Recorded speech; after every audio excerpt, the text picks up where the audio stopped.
మా పాస్టర్ గారు ఉండేవాడండి, ఆయన అయితే 1000 మంది ఉన్నారా 10,000 మంది ఉన్నారా అనవసరం, మోకాళ్ళ మీద నిలబెట్టి మమ్మల్ని శంపలు వాయించేసేటోడు. అట్ట కొట్టాడు కాబట్టి ఈరోజు ఇట్ట బతుకుతున్నాం. హల్లెలూయా, హల్లెలూయా. వాక్యం ఏమంటుందో తెలుసా?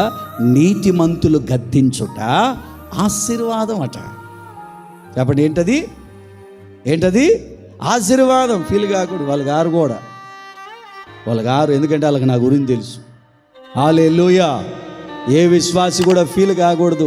నన్ను అన్నారు అని ఎవరు ఫీల్ కాకూడదు. అలా ఫీల్ అయితే నేనేం చేయలేను. ఎందుకంటే నేను ఎవరిని కూడా అనను. మిమ్మల్ని అంటే నాకేమైనా వచ్చుద్దా చెప్పండి? మిమ్మల్ని నేను వ్యక్తిగతంగా ఏదైనా మాట్లాడితే నాకు నష్టమా లాభమా? ప్రభు ఏదైనా చెప్పమంటే చెప్పడమే తప్ప మిగతా టైం అంతా నేను ఎట్టుంటాను? మళ్ళీ మిగతా టైం అంతా ఎట్టుంటాను? వాక్యం అయిపోయిన తర్వాత ఎన్ని ఫోన్లు చేస్తానో పాస్టమ్మకి. దేవుడు ఈరోజు చాలా గట్టిగా మాట్లాడాడు. ఎవరన్నా బాధపడ్డారా, ఎవరన్నా ఇబ్బంది పడ్డారా, పాస్టర్ అమ్మ అందరితో మాట్లాడు. ప్రభు ఏమో గట్టిగా మాట్లాడాడు. మళ్ళీ వీళ్ళు బాధపడితే ఎట్లా? అసలే బలహీనమైన స్త్రీ ఎవరండి? చెప్పండి, స్త్రీ ఎవరండి?